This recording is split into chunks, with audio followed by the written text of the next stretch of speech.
Good morning dear students. आप सबका the approach IAS के इस ऑनलाइन हिस्ट्री ऑप्शनल में स्वागत है।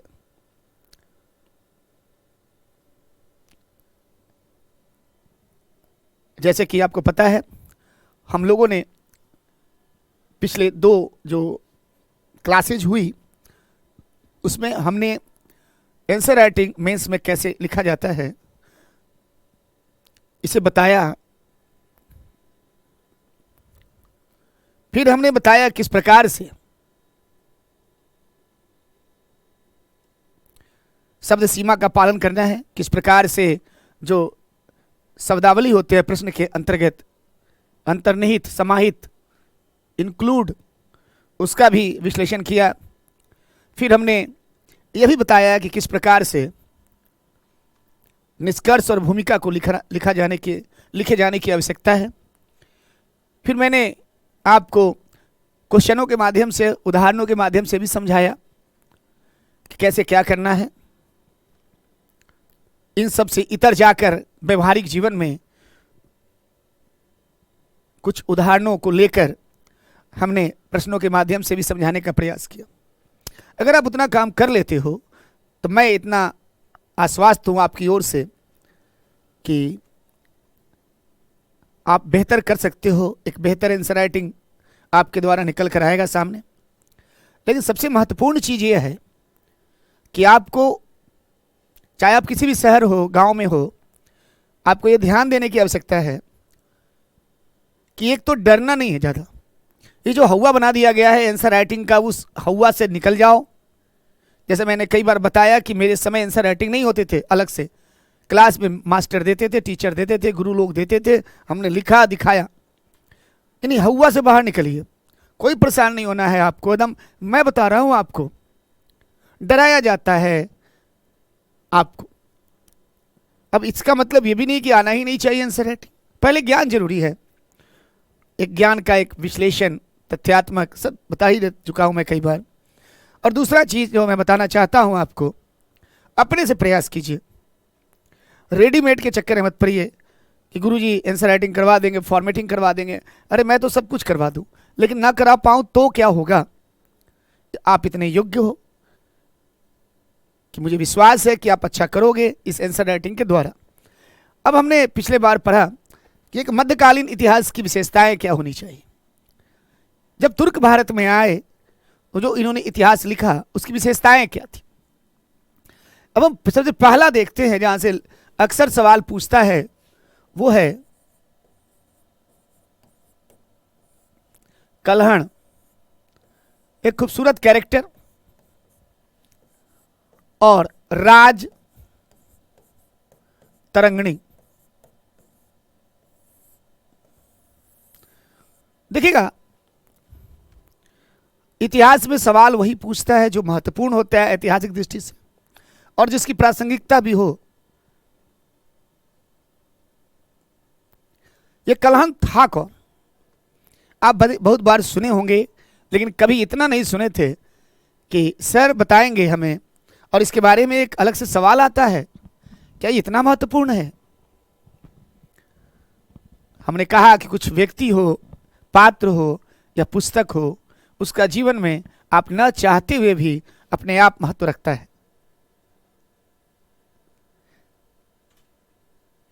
करण एक इतिहासकार के तौर पे जाना जाता है, जो आप देखिएगा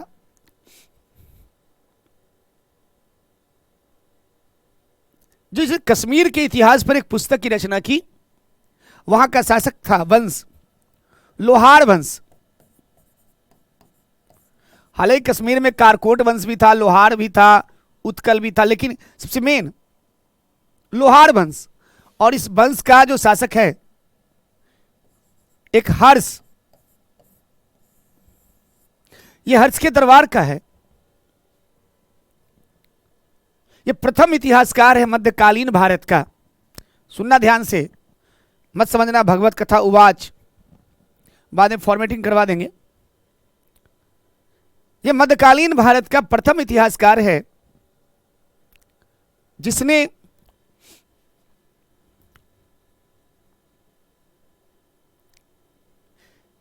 संस्कृत में एक ऐसी पुस्तक की रचना की जो अपने समय का एकमात्र और प्रथम पुस्तक है जिसमें ऐतिहासिक जो लेखन की विशेषताएं हैं वह मौजूद है। यानी कलहन की राजतरंगिणी आप कह सकते हो भारत की प्रथम ऐसी ऐतिहासिक पुस्तक है जिसमें वैज्ञानिक विशेषताएं पाई जाती है, जिसमें इतिहास की विशेषताएं पाई जाती है।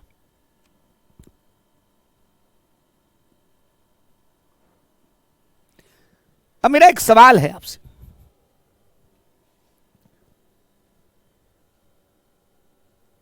एक इतिहासकार को क्या होना चाहिए?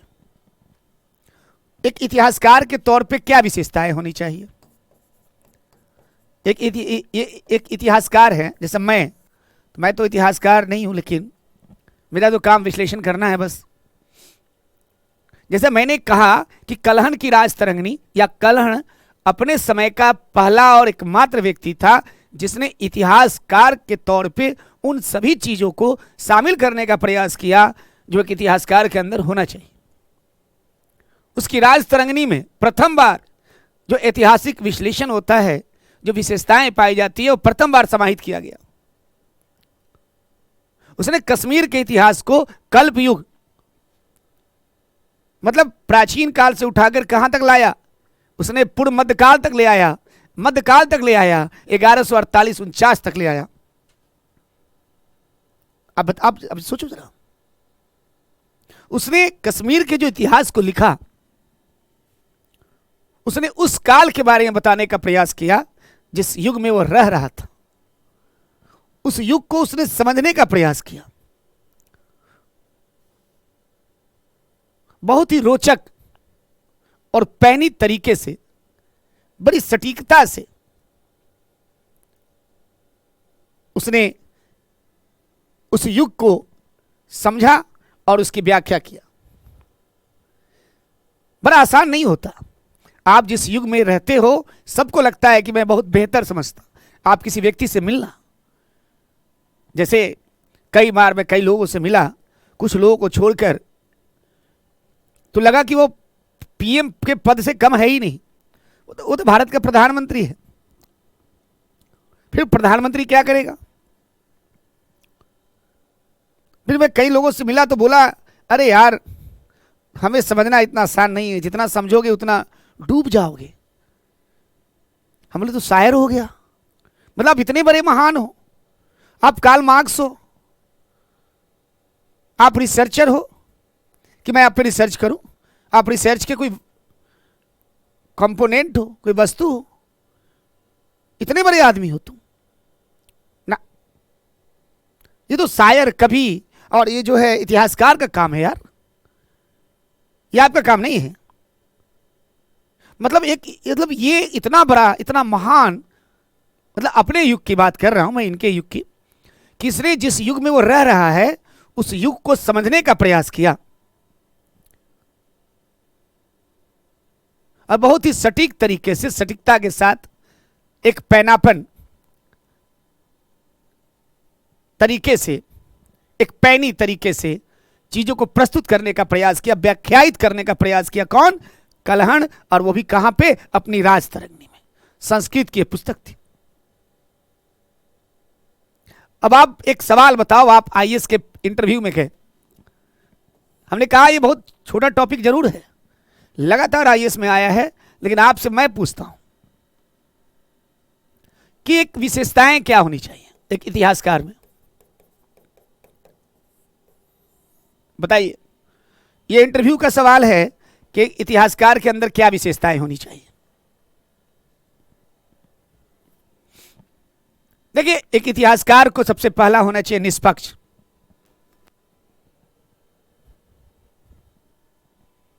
उसे निष्पक्षता बहुत जरूरी है, क्योंकि अगर इतिहासकार निष्पक्ष नहीं होगा, ये लाइन जो मैं बता रहा हूं आप लिखते रहना, क्योंकि ये लाइन जो मैं बाकी तो लिखवा दूंगा आपको, क्योंकि फॉर्मेटिंग करा दूंगा, पीडीएफ भी मिलेगा।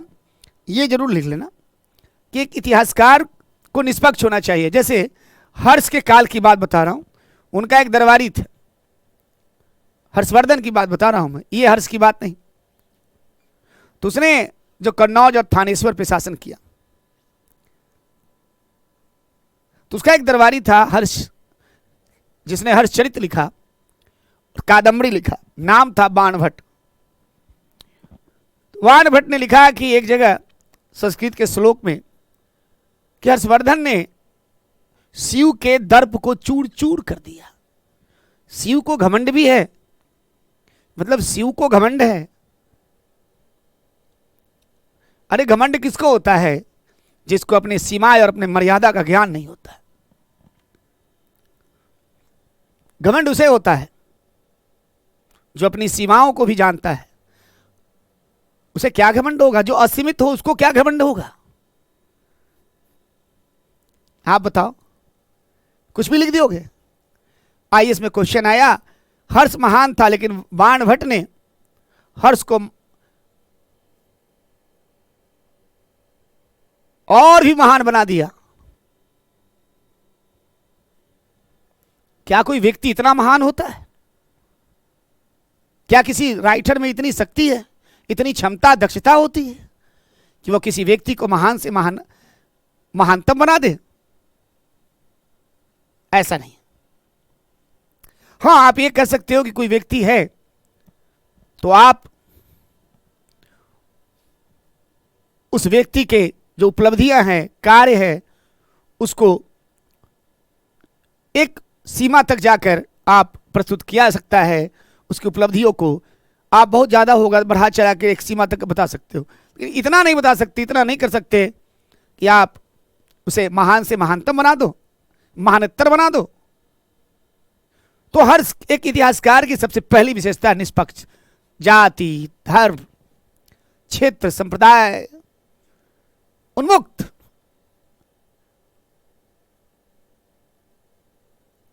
तो पहला इतिहासकार की विशेषता क्या होनी चाहिए? अगर मैं आपसे पूछूं, मैं लिखवा ही देता हूं समझाते समझाते। एक,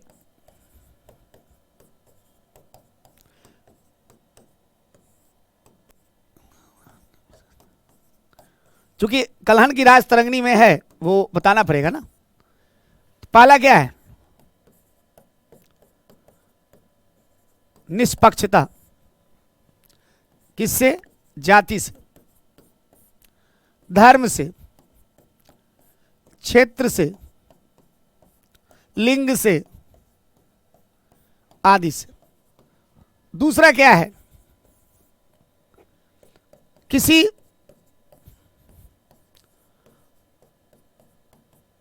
पूर्वाग्रह से मुक्त।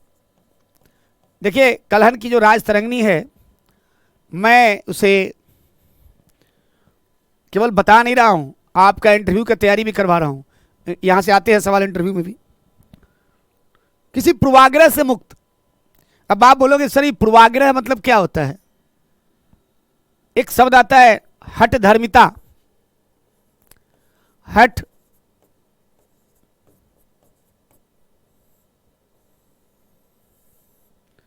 आप बोलोगे सर ये हठ धर्मिता क्या होता है? जैसे मान लिया जाए कोई व्यक्ति है और वो किसी दूसरे व्यक्ति के बारे में मान लिया जाए कोई उत्तर प्रदेश का व्यक्ति है और वो बिहार के बारे में एक अलग मानसिकता बना लिया कि वहाँ के लोग अच्छे नहीं होते, या वेस्टर्न यूपी वाले ये सोचते हैं कि पूर्वांचल के लोग अच्छे नहीं होते, नॉर्थ इंडिया के लोग सोचते हैं साउथ इंडिया के लोग अच्छे नहीं होते। कई बार ऐसा होता है, सभी नहीं सोचते ऐसे। मैं कई लोग के बारे में बता रहा हूँ, तो उनके मन में पूर्वाग्रह बना हुआ है, वो हर व्यक्ति को उसी चश्मे से देखने का प्रयास करते हैं। लेकिन आपको पता है, अगर थोड़ा पढ़ लिख जाओगे, कि क्या ऐसा होता है क्या? ऐसा नहीं होता। तो एक राइटर जो होता है, एक इतिहासकार को पूर्वाग्रह नहीं होना चाहिए। एक प्री प्लान जो है, एक मेंटलिटी नहीं होनी चाहिए दिमाग में आपके। उसको पूर्वाग्रह से मुक्त होने की आवश्यकता है। दूसरी बात क्या है? इतिहासकार को क्या चाहिए? देश, काल, राज।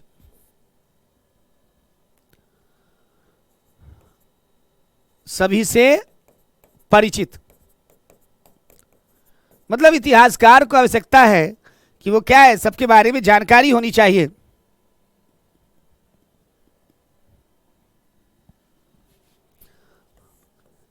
और वहां के जो पात्र हैं, पात्र के बारे में भी जानकारी की आवश्यकता है, क्योंकि आप जब इतिहास लिखोगे तो वहां के बारे में अगर पता नहीं होगा, उस समय के बारे में पता नहीं होगा, राज्य के बारे में पता नहीं होगा, उस पात्र के बारे में, तो आप इतिहास लिखोगे क्या। सबसे बड़ी चीज है कि आप जिस तथ्य को लिख रहे हो, यानी इतिहासकार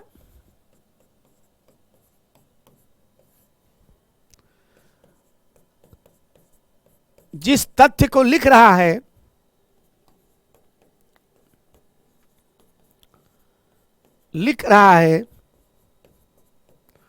उसके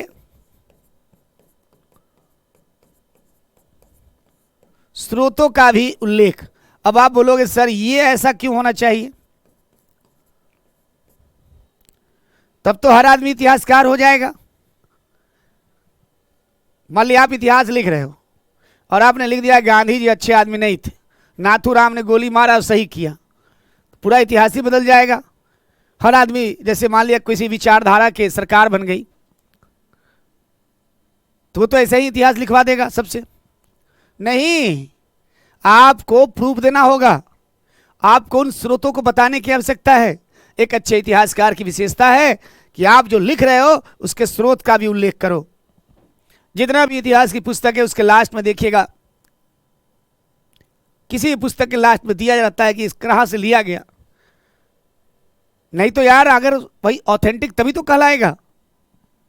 जो बड़े बड़े लोगों से आप बात करोगे, टीवी चैनलों पे आते हैं, वो नहीं, राजनीति वाले नहीं, वो जो टीआरपी बढ़ाने वाले नहीं, मैं उनकी बात कर रहा हूं जो योग्य हैं, स्कॉलर हैं, तो वो देखिएगा स्रोत का नाम बताते हैं। और यही खूबसूरती होता है। एक इतिहासकार को क्या चाहिए, क्या विशेषता है, बहुआयामी। इतिहासकार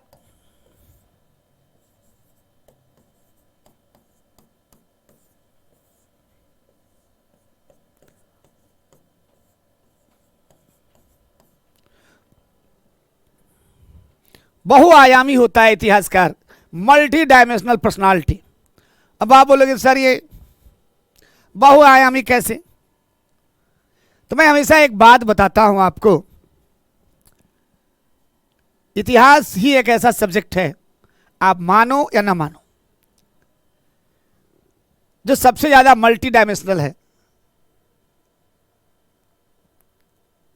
देखो ऐसे तो सारे सब्जेक्ट एक दूसरे से जुड़े हुए हैं, पूरक है, कोरिलेट है, लेकिन इतिहास की बात ही अलग है।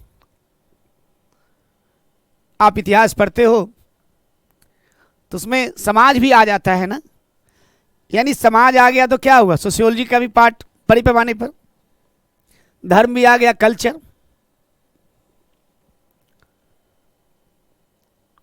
दूसरी बात क्या है, भूगोल भी आ गया, साइंस भी है, टेक्नोलॉजी के बारे में जानकारी मिल गया। क्या आप ज्योग्राफी पढ़ने के बाद आपको लगता है कि आप जो है, ठीक है आपने साइंस पढ़ा, लेकिन क्या सारी टेक्नोलॉजी के बारे में जान लेते हैं क्या? इतिहास पढ़ते हो क्या ज्योग्राफी में? अब ज्योग्राफी वाला तो कुछ भी सिद्ध कर देगा। मेरे पास प्रूफ है, क्योंकि मैं एक इतिहासकार हूं, मेरा काम इतिहास लिखना नहीं है, लेकिन एनालिसिस करना जरूर है। तो मुझे पता है कि स्रोत कौन सा उल्लेख है। क्या एक ज्योग्राफी का व्यक्ति बताएगा कि जितना डायमेंशन होता है एक इतिहासकार के पास हिस्ट्री के, जितना स्कोप है, अरे व्यक्तित्व का निर्माण ज्योग्राफी से नहीं हो सकता, व्यक्तित्व का निर्माण इतिहास के द्वारा ही संभव है। और बता रहे हैं पूरे हिंदुस्तान क्या, हिंदुस्तान के बाहर पूरे विश्व में जिस नेता व्यक्ति के पास इतिहास के साथ साथ ज्योग्राफी की अगर जानकारी थोड़ी बहुत हो गई, वो महान हो जाता है अपने समय का। हाँ, ज्योग्राफी जरूरी है, लेकिन इतिहास अल्टीमेट। कह रहा है कि इतिहासकार को मल्टी डायमेंशनल होना चाहिए, उसे समय के बारे में पता होना चाहिए, ज्योग्राफी के बारे में भी, अर्थव्यवस्था के बारे में भी थोड़ी समझ होनी चाहिए, क्योंकि जितना ज़्यादा वो मल्टी डायमेंशनल होगा वो चीज़ों को उतना ज़्यादा समझेगा,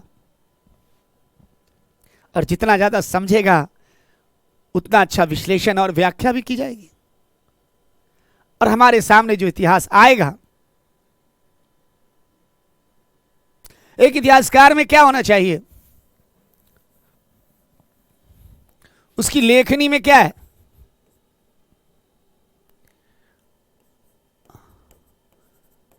सरलता के साथ साथ क्या होना चाहिए,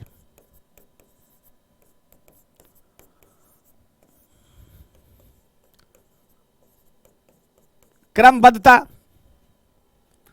प्लस रोचकता प्लस तथ्य के साथ साथ विश्लेषण। मतलब सरलता, आम आदमी समय, सहजता, और चूंकि इतिहास को ना लगे कि बोरिंग है तो रोचकता भी होनी चाहिए, क्रमबद्धता होनी चाहिए, तथ्य के साथ साथ विश्लेषण। ये सब चीज एक इतिहासकार के अंदर समाहित होने की आवश्यकता है।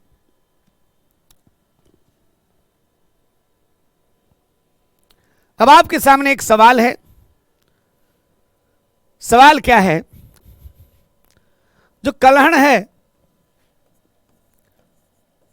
उसमें आखिर कौन सी विशेषताएं पाई गई? कलहण की राजतरंगिणी में आखिर कौन सी ऐसी बात है, बताइए भाई। तो मैंने पहले ही बताया, कलहण की राजतरंगिणी में जो ऐतिहासिक लेखनी होती है उसकी विशेषताएं है, मतलब ऐतिहासिक लेखन की विशेषताएं क्या है? ऐतिहासिक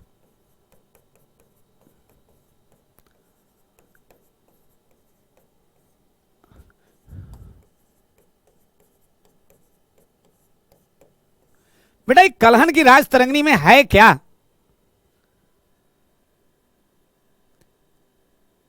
ये जो है, अब आप भूल गए, आपको नहीं पता है। तो हम लोग के समय क्या था, हम लोग होशियार थे, लेकिन कभी सो नहीं किए कि होशियार थे, आराम से काम किया। हाँ, कुछ कमियां हो जाता है इंसान से, तो वो यूपीएससी क्या, कोई भी काम, कोई भी क्षेत्र में सफल नहीं हो सकता। तो कई बार नहीं पता है तो हम लोग क्या करते थे, फेंकते थे। जैसे हमें नहीं पता है, हमें यह पता है कि एक इतिहासकार में क्या होना चाहिए।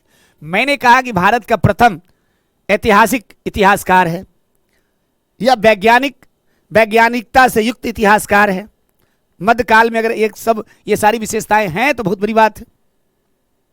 मतलब कलहण के पहले कुछ विशेषताएं जो इतिहास की होनी चाहिए वो नहीं थी, अब कलहण में है। तो मैंने शुरू में ही बता दिया कि एक इतिहासकार की क्या होनी चाहिए। तो क्या है? ऐतिहासिक लेखन की विशेषताएं पाई जाएगी। क्या है? क्रमबद्धता, क्रमबद्धता भी है, निष्पक्षता भी है,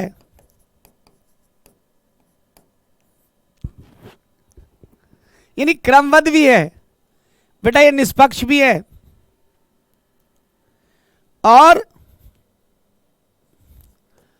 जब ये इतिहास लिख रहा है, यानी इतिहास लेखन में अन्य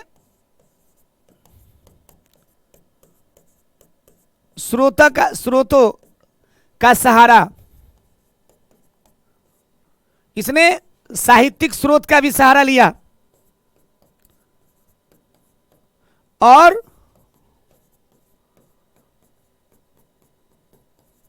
पुरातात्विक, दोनों का। और उन स्रोतों का क्या किया?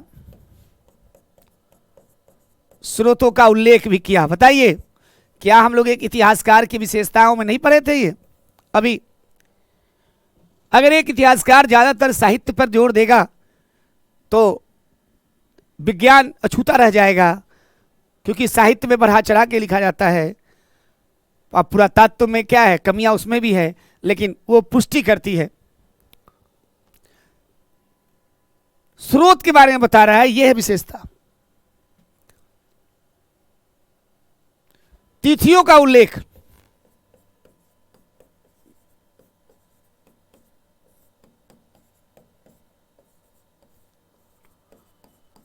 तिथियों का उल्लेख किया इसने।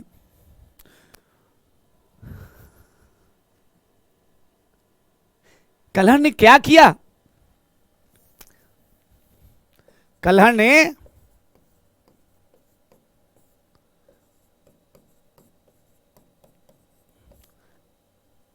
इतिहास से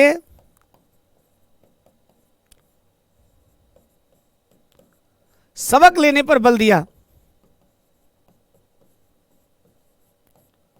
और यही इसकी रचना को रोचकता प्रदान करती है। इतिहास सबक लेने की चीज है, वरना अगर मान लिया जाए आप अपने पूर्वजों से सबक नहीं लिए तो क्या लाभ। कल्हड़ कहता है अपने राज तरंगिणी में कि इतिहास का अर्थ यह भी है कि हम लोग अपनी गलतियों से सीखे। गलतियां किसी से भी हो सकती है।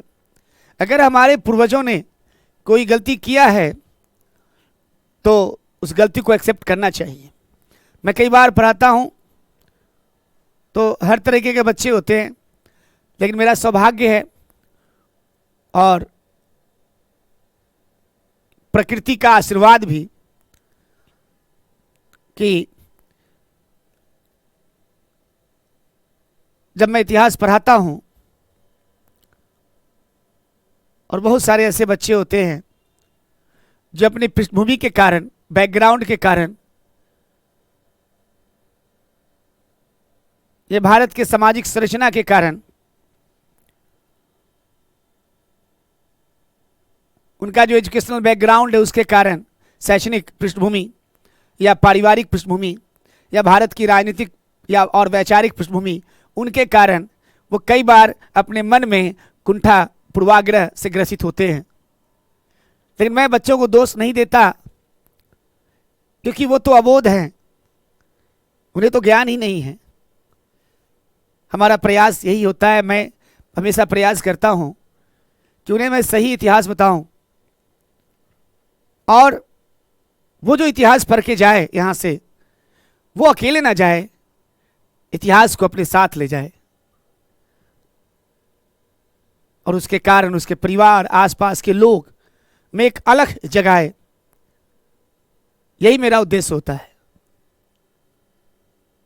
वरना इतिहास भारत का बहुत विवादास्पद है, सही से लिखा ही नहीं गया।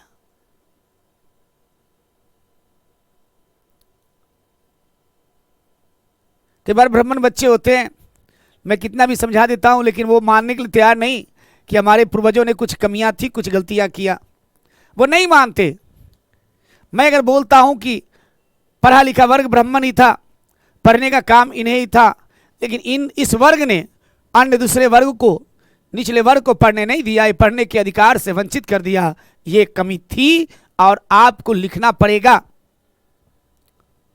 वो नहीं मानते, बोलते ऐसा नहीं था, वो योग्य नहीं थे। तो योग्य होंगे कैसे? जब मौका दोगे तभी तो कोई योग्य होगा। एक बार एक मेरा स्टूडेंट आया, बोला मैं पढ़ाना चाहता हूं।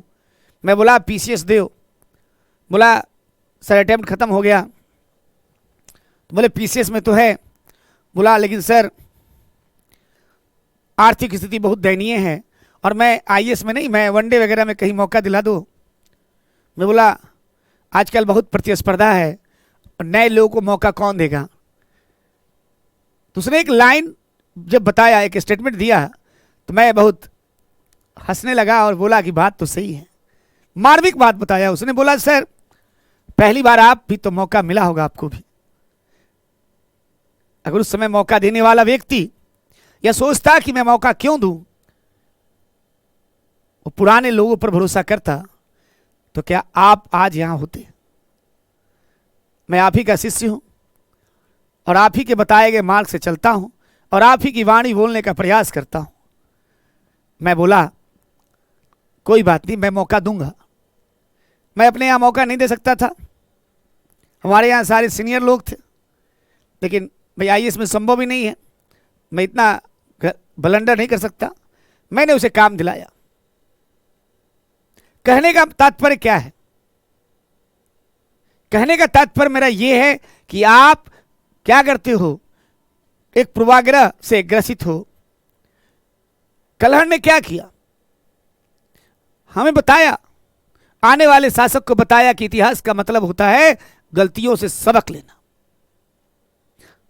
और यही वजह है कि भारत का इतिहास स्पष्ट नहीं हो पाया आज तक। उसका वजह यह है कि यहां के अधिकांश वर्ग या अधिकांश लोग अपनी गलतियों को एक्सेप्ट ही नहीं कर रहे हैं। और जो इतिहास के पुस्तक में एक तो गलत लिखा गया और जहां सही है भी आप एक्सेप्ट नहीं करते, आप गलत चीज एग्जाम में लिख के चले आते हो और हो जाते हो फेल। इसलिए आपको क्या करना है, एक इतिहासकार के तौर पे आपको इतिहासकार बनना नहीं है, लेकिन आपको निष्पक्ष रहना है। आपको जो सबक लेने की जरूरत है, जो हमारे पूर्वजों ने किया, कलहण ने अपने इतिहास में, राजतरंगिणी में यही बताया, सबक लेने की जरूरत है। तो कलहण कितना मल्टी डायमेंशनल है। वो साहित्य का प्रयोग करता है, जो हमारा पुराण है, मतलब एक पुराण का नाम है, पूछता भी है, कहता है नीलमत पुराण। नीलमत पुराण का वर्णन करता है। नीलमत पुराण मतलब पुराण अनुश्रुति जो सुना गया हो,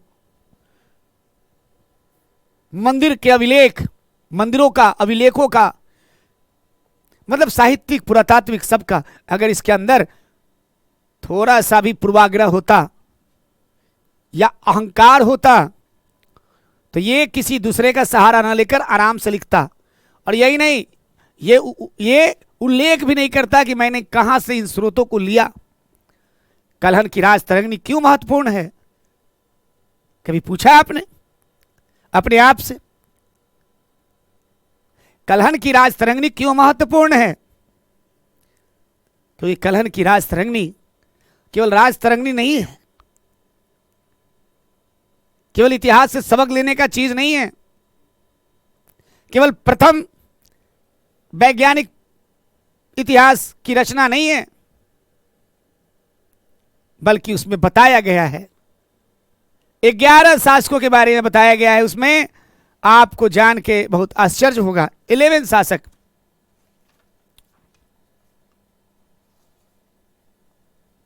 ग्यारह विद्वानों का भी उल्लेख किया गया है, अपने पहले के 11 ऐसे विद्वानों का, और विद्वानों के द्वारा जो क्रम प्रस्तुत किया गया उसका उल्लेख किया है। मतलब कलहण है खुद विद्वान, इतिहासकार, और उसने अपने पहले के 11 विद्वानों का उल्लेख किया जिसने क्रमबद्ध इतिहास लिखने का प्रयास किया, हालांकि उतना सफल नहीं हो पाया। इतिहास में कितने ऐसे व्यक्ति हैं जो कहीं से कुछ सीखता है तो उसका उल्लेख कर रहा है। आप किसी से पूछोगे आप कहां से सीखे हो, नहीं मैं तो अकेले, मैं तो सेल्फ स्टडी किया, मैं तो कहीं से सीखा, मुझसे है, किसी और से सीखा, लेकिन उसको हिम्मत नहीं है, साहस नहीं है बोलने का कि उसने वहां से सीखा है। कलहण में साहस है, यानी एक इतिहासकार में साहस होना चाहिए बोलने का। कलहण में है, उसकी राजतरंगिणी में है। वो राजतरंगिणी में क्या कर रहा है, अपने पूर्व के विद्वानों के क्रमबद्ध इतिहास को प्रस्तुत कर रहा है, उसे सहारा ले रहा है अगर स्रोत के रूप में, तो वर्णन भी कर रहा है। यह है कलहण की राजतरंगिणी।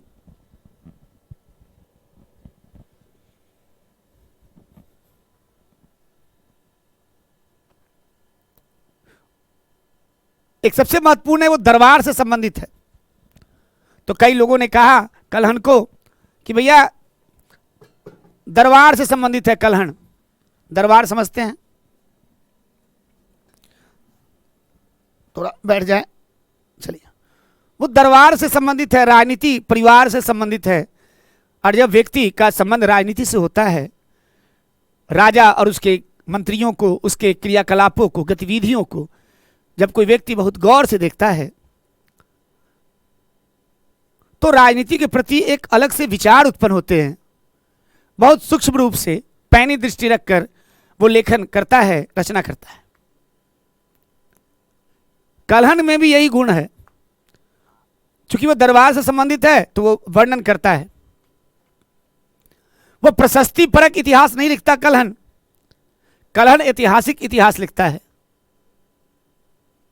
यानी आप कोई पूछेगा कलहन की राज तरंगिणी, इतना बताने के बाद तो मैं तो लिखा दूंगा, लेकिन क्या बताओगे?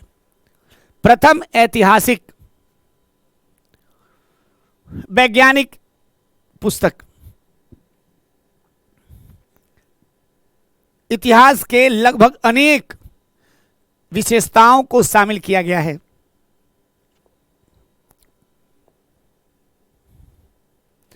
प्रशस्ति परक, प्रशस्ति मतलब होता है प्रशंसा करने वाला।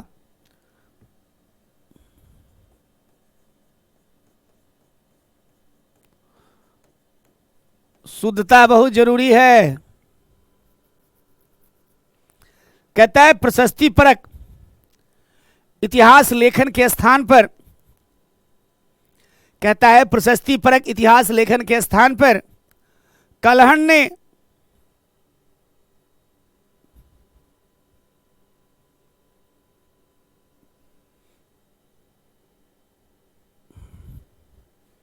ऐतिहासिक इतिहास लेखन की शुरुआत की।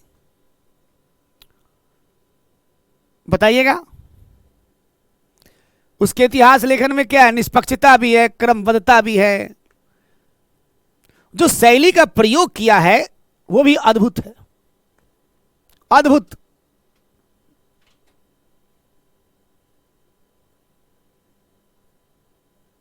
उसने कश्मीर के इतिहास का वर्णन किया है, लोहार वंश का मेन रूप से।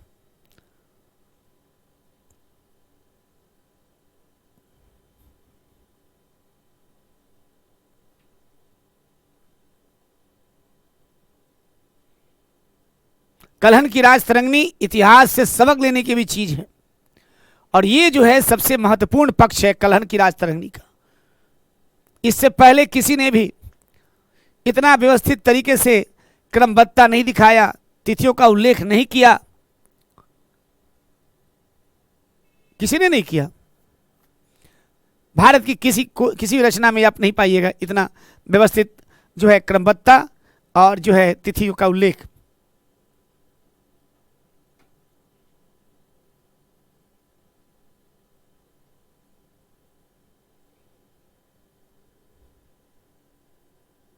लेकिन कुछ कमियां है कलहन की राज तरंगिणी में। क्या है कमियां बेटा? ये पुरुषवादी, कई बार लगता है कि पुरुषवादी मानसिकता से ग्रसित है। कलहन कई बार लगता है कि पुरुषवादी मानसिकता से ग्रसित है, कई बार लगता है क्षेत्रवाद से ग्रसित है। कश्मीर के बाहर कुछ है ही नहीं जैसे लगता है।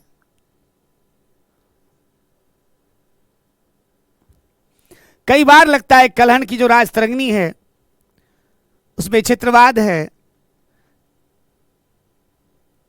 कई बार लगता है कि वैज्ञानिक जो है पुरुष मानसिकता है उसकी झलक मिलती है। ब्राह्मणवाद भी दिखता है कई बार कलहन की राज तरंगिणी में। वो ब्राह्मण था। तो जब किसी राइटिंग में इतना भी मतलब निष्पक्षता होने के बावजूद उसने इस प्रकार से, उसके लेखन शैली में कमी है, लेकिन उस काल के यह एकमात्र ऐसी पुस्तक है जिसके बारे में जानकारी मिलती है। वह केवल कश्मीर का इतिहास भले ही था, लेकिन भारत के इतिहास के जानने का भी एक स्रोत। यह था कलहन की राज तरंगिणी। अब हम लोग जो है इसका मतलब फॉर्मेट लिखाने के पहले मैं एक और टॉपिक पे चर्चा कर देता हूं। हाँ, हम लोग देखते हैं अल बरूनी। जैसे आपने इस देखा होगा कलहन और कलहन की राज तरंगिणी। अब देखते हैं अल बरूनी। अल बरूनी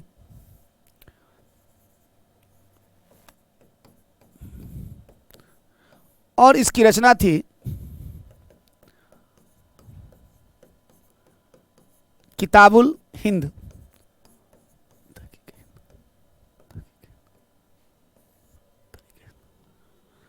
देखिएगा, तारीख हिंद या किताबुल हिंद,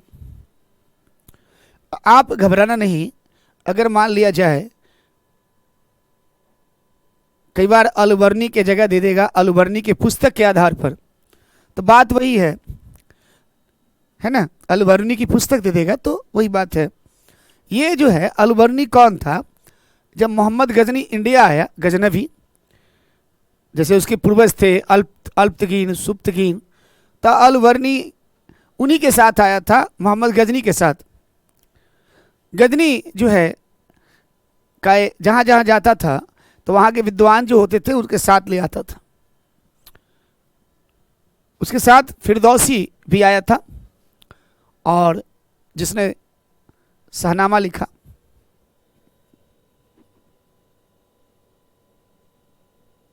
उत्बी भी उसके साथ आया था, अलबरूनी भी आया था। तो स्कॉलर बहुत बड़े बड़े थे उसके साथ। अलबरूनी ने एक किताब लिखा, लेकिन वो किताब ऐसे ही नहीं आ गया। उसने भारत में अनेक जगहों पर गया और भारत की सामाजिक स्थिति, धार्मिक स्थिति, वैज्ञानिक, ज्योतिष, आर्थिक, इसके बाद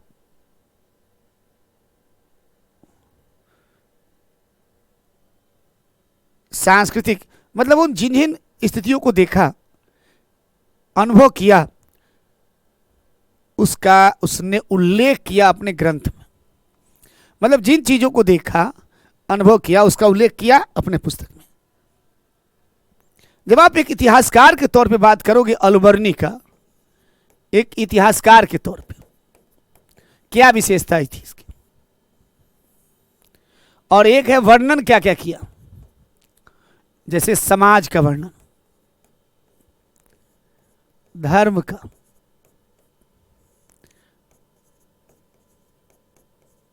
विज्ञान का,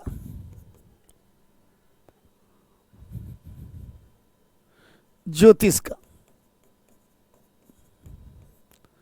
भूगोल का, मतलब हर चीज का वर्णन किया। और एक इतिहासकार के तौर पे अलवर्णी की क्या विशेषता थी?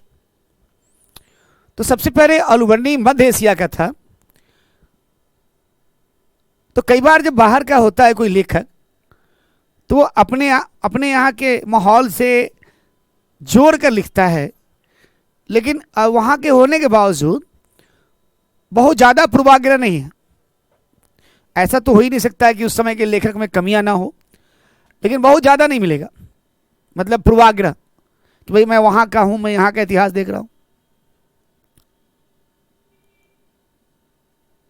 जो दूसरी चीज़ है, जब आप गौर करोगे, वो यह है कि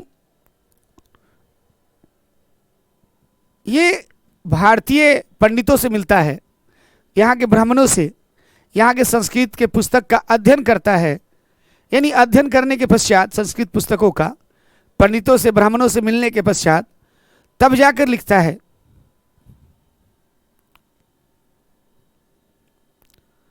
वो सहारा भी लेता है यहाँ की पुस्तकों का, जैसे विभिन्न प्रकार के पुराण, मत्स्य पुराण, वायु पुराण,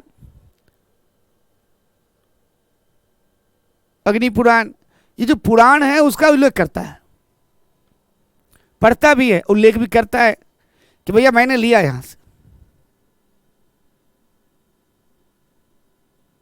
मतलब अलवर्णी जो है, अगर आप बोल दोगे कि तात्कालिक जो है भारत में, जैसे कलहन का तो अपना स्थान है, लेकिन ये तो कई जगह गया था ना, ये कश्मीर तक था वो, ये तो कई जगह गया। इसकी लेखनी में एक और विशेषता देखोगे, वैज्ञानिक दृष्टिकोण, धार्मिक पूर्वाग्रह नहीं है, वैज्ञानिक दृष्टिकोण है। यानी आप कह सकते हो वैज्ञानिक दृष्टिकोण, आप कह सकते हो कि ग्रंथों का सही तरीके से अध्ययन करने के बाद आप कह सकते हो कि अलवर्णी का जो है पूर्वाग्रह से मुक्त पूर्वाग्रह से मुक्त एक शासक है। यही नहीं, उसने एक बहुत सुंदर चीज होता है इतिहास लेखन की श्रृंगार कहिए एक, वो है काल क्रमानुक्रम, यानी क्रमबद्धता। यानी विशेषता क्या है कि इतिहास के तौर पर क्रमबद्धता, पूर्वाग्रह से मुक्त। जबकि मध्य एशिया से होने के बावजूद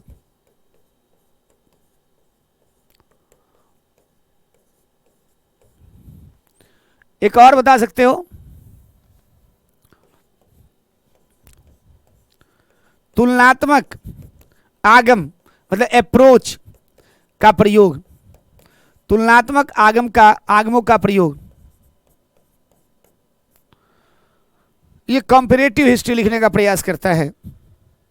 कैसा इतिहास? कंपैरेटिव, तुलनात्मक इतिहास।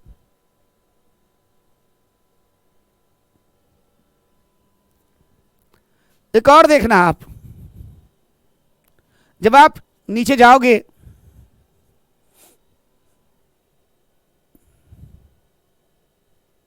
तो एक और चीज देखोगे कि ये अनेक भारतीय ग्रंथों का या अनेक भारतीय संस्कृत ग्रंथों का अध्ययन कर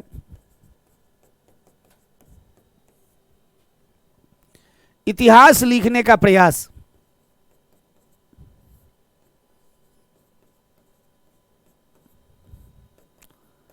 इतिहास लिखने का यह प्रयास करता है बेटा।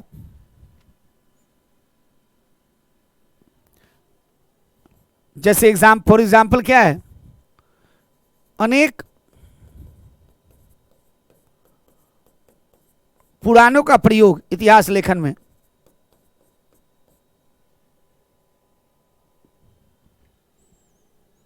अनेक पुराणों का प्रयोग।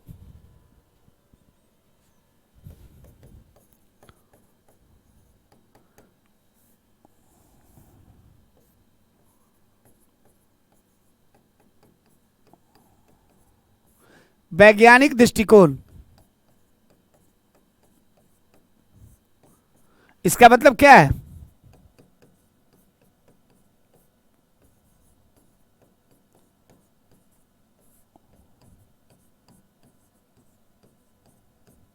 धार्मिक पूर्वाग्रह से मुक्त, ये सारा काम है इनका।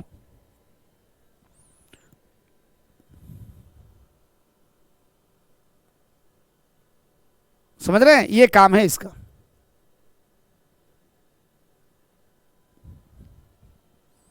एक इतिहासकार के तौर पे ये इन विशेषताओं को ग्रहण किए हुए है। जब वर्णन करने की बात आती है कि भैया क्या क्या वर्णन किया, ये तो हो गया कि एक इतिहास के तौर पे कैसा है अलबरूनी। अब इसके बारे में सबसे मेन कहानी क्या है, समाज के बारे में वर्णन किया है। जब अलवर्णी कई गांव में गया, तो मैं कई बार सुनाता हूं आपको, तो ये वहां के खाट पर बैठ गया उस समय के। तो जैसे ही खाट पर बैठा तो जो लोग थे उस समय गांव के, उन्होंने इसको भगा दिया, बोला कि खाट पे नहीं, नीचे बैठो नीचे। अब ये तो विद्वान ठहरा, अपने यहाँ बहुत सम्मानित था ये, तो ये बैठ गया नीचे। इसको मलेच्छ कहता था सब, मलेच्छ यानी समुद्र के पार या भारत की भूमि से बाहर जो भी आए हैं बाहर से, वो मलेच्छ है। मतलब ऐसा जो है, तो उसने वर्णन किया, उसने बताया कुप मंडुकता, यहाँ के लोग थे वो कुप मंडुकता में जी रहे थे। उनको ऐसा लगता था कि मैं ही श्रेष्ठ हूं, मेरे अलावा कोई है ही नहीं। उसने वर्णन किया कि समाज में जाति प्रथा बहुत, जातिवाद,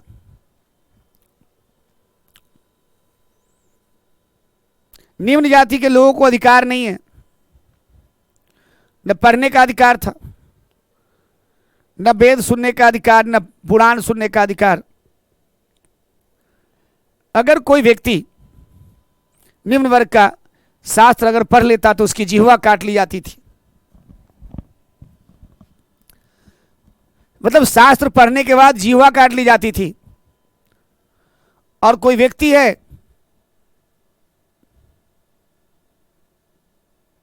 शास्त्र सुन लिया निम्न जाति का तो उसके कान में खौलते हुए तेल डाल दिए जाते थे।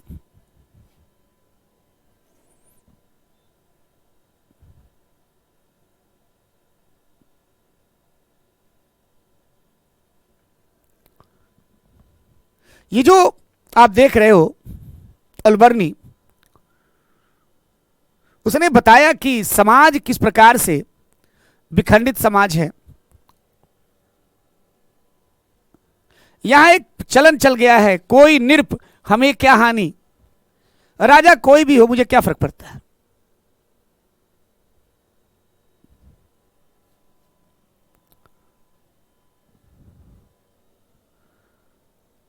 ये अस्पृश्य है, निम्न वर्ग क्या अस्पृश्य, अनटचेबल।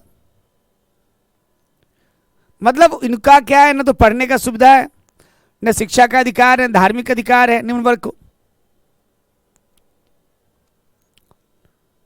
तो जब इतने अधिकार है ही नहीं तो क्या होगा। बाल विवाह की प्रथा है, बाल विवाह, चाइल्ड मैरिज, विधवा विवाह नहीं हो रही। सती प्रथाओं का उल्लेख किया। तो इसने समाज के अनेक दुर्गुणों का, बुराइयों का उल्लेख किया अलबरूनी ने। जब राजनीति में जाइएगा तो उसने उस समय के बहुत सारे राजाओं का उल्लेख किया है।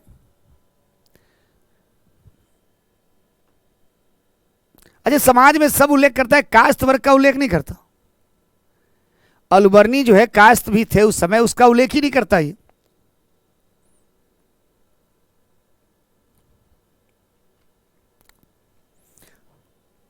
अब ये कह रहा है कि धर्म, ये बता रहा है कि हिंदू धर्म है, बौद्ध धर्म भी है। बौद्ध धर्म केवल उत्तर प्रदेश और बिहार में है। भारत में बौद्ध धर्म क्या है, पतन उन्मुख है, स्थिति ठीक नहीं है बौद्धों की। फिर बताया कि किस प्रकार से रामनवमी मनाया जाता है, दशहरा, रामनवमी, उस समय भी रामनवमी होती थी, दशहरा।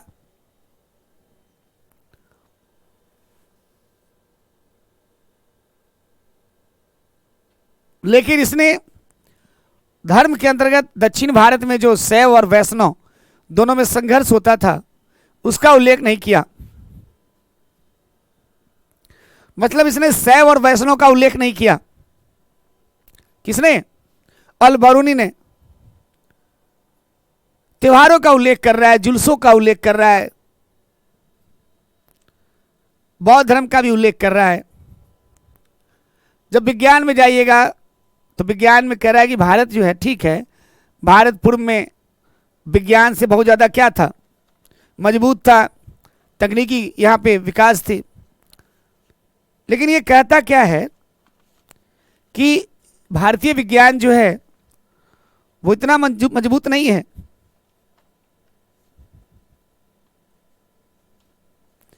वो भारतीय विज्ञान को क्या माना, ये निम्न मानता है, निम्न, नो, लो को ये क्वालिटी, टेक्नोलॉजी भी निम्न है। उसने बताया कि जब वो भारत में आया तो यहाँ पे घोड़े की नाल वगैरह नहीं थी, बहुत ज़्यादा तकनीक से परिपूर्ण नहीं था भारत। शायद इसका कारण ये भी हो सकता है, उसने बताया कि दूसरी दुनिया से भारत का संपर्क टूट गया। शायद इसलिए भी हो सकता है कि सामंतवाद की स्थिति में तकनीक उतनी उन्नत संभव नहीं है। यानी जो भारत प्राचीन काल में साइंस एंड टेक्नोलॉजी में इतना नाम था, वो 11वीं शताब्दी का भारत में कह रहा है तकनीक से उतना श्रेष्ठ नहीं था। जब आइएगा ज्योतिष तो इसमें देखिएगा नक्षत्र का वर्णन है, राशि का वर्णन इसने किया, ग्रहों का वर्णन किया, सब वर्णन किया था यहां पे।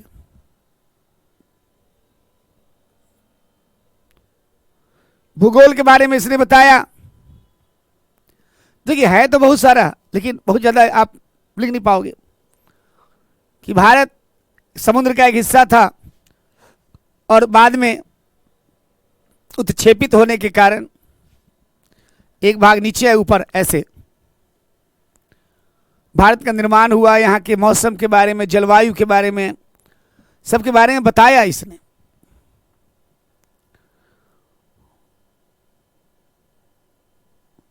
निश्चित रूप से ये जो किताब है किताबुल हिंद या इसकी रचना या अलबर्नी का जो स्रोत है वो मध्यकाल में बहुत महत्वपूर्ण है। अगर आप चाहते हो कि 11वीं 12वीं 10वीं 11वीं शताब्दी का भारत के बारे में, 11वीं शताब्दी के भारत के बारे में जानना, तो उस समय की सबसे अच्छी पुस्तक है। लेकिन एक समस्या है, मैंने पहले ही बताया कि इस पुस्तक में जैसे राजा के दरबार, राजनीतिक वर्णन तो किया है लेकिन राजा के दरबार का वर्णन नहीं किया है। जो हिंदू राजा थे,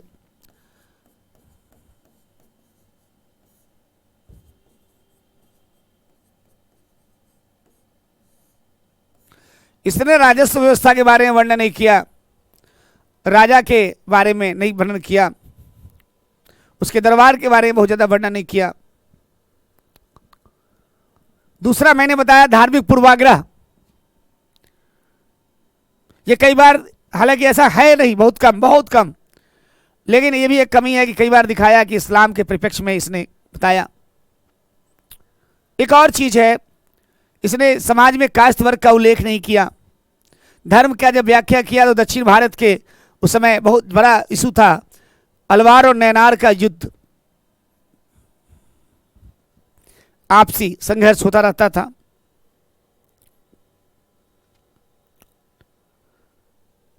फिर इसकी एक और कमी है जो आपको जानना चाहिए, वो यह है भारत का जो वर्णन किया उसमें नकारात्मकता ज्यादा है, सकारात्मकता कम। तो ये तो भाई संतुलन नहीं है। यानी अलबर्नी के इतिहास लेखन में जाति व्यवस्था को लेकर या तकनीक को लेकर या भारतीय वर्णन को लेकर जो एक कॉन्सेप्ट बना हुआ है वो निगेटिविटी पे ज्यादा आधारित है। यानी इसने नकारात्मकता का ज्यादा प्रयोग किया, नकारात्मकता की ज्यादा बात की। किसने? अलबर्नी ने। अलबर्नी ने जाति व्यवस्था का वर्णन किया, कास्ट का नहीं वर्णन किया।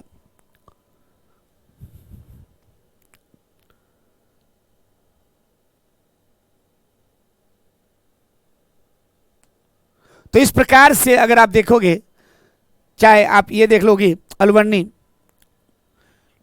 ने भारतीयों को ज्ञान में बताया निम्न, यानी आप केवल निगेटिविटी बता रहे हो कि भाई इसका साइंस टेक्नोलॉजी अच्छी नहीं है, इसके राजा भी उतने योग्य नहीं है, समाज भी वैसा ही है। इसने कुछ पॉजिटिव चीज बताने का प्रयास नहीं किया, कई जगहों पर ऐसा लगा। तो जब आपसे आईएएस में सवाल पूछेगा सॉरी, तो सवाल आएगा क्या? तो सवाल यही होगा कि ये जो है अलबर्नी के कमियां ध्यान देना, ज्यादा कमियां मेन है। एक याद रखिएगा इसकी इतिहास की विशेषता। तो मैंने बताया कि इतिहासकार के तौर पे अलबर्नी में क्या विशेषता थी।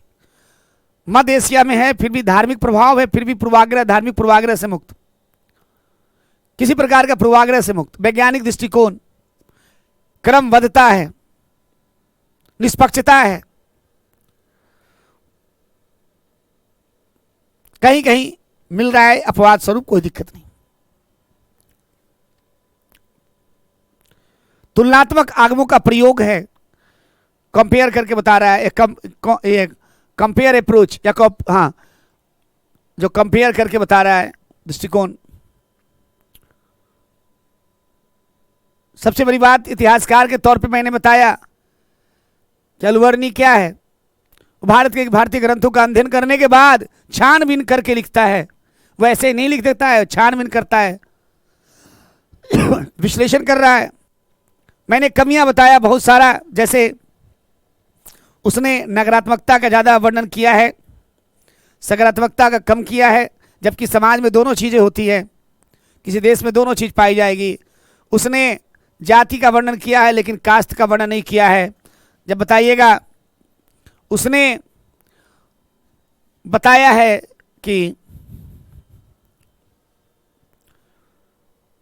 दक्षिण भारत में धर्म का तो वर्णन किया है, लेकिन अलवार और नैनार के युद्ध का वर्णन नहीं किया, संघर्ष का वर्णन नहीं किया है। यही नहीं, जब वो बताता है दर्शन धर्म बताता है हिंदू और मुसलमान का, तो वहां लगता है कि वो बायस है, डिस्क्रिमिनेशन कर रहा है। तो इन सब सारी चीज़ों का जो है, फिर राजा के दरबार के बारे में वर्णन नहीं किया ज़्यादा, फिर राजा की राजवंश व्यवस्था वगैरह का वर्णन नहीं किया है। तो निगेटिविटी, जो निगेटिव एस्पेक्ट है वो पूछता है कई बार, बाकी अंदर तो बहुत महत्वपूर्ण नहीं होते हैं, वो समाज मेन है अलवर्णी द्वारा। तो ये तो मैं ऐसे भी करवा ही दूंगा, फैक्चुअल है चीज़ें, बस एनालिसिस याद रखिएगा। हम लोग मिलेंगे अब नेक्स्ट वीडियो में, चूँकि आपको पता है कि जब आपके पास वीडियो पहुँचेगा तो मैं आउट ऑफ दिल्ली हूँ 2 दिन के लिए, आज और कल, तो आपके पास ये वीडियो आएगा किस रूप में, तो ये आपके पास आएगा, है ना। बाद में कोई दिक्कत होगी तो मैं आने के बाद मैं फिर हेल्प कर दूंगा, ठीक है। Bye and take.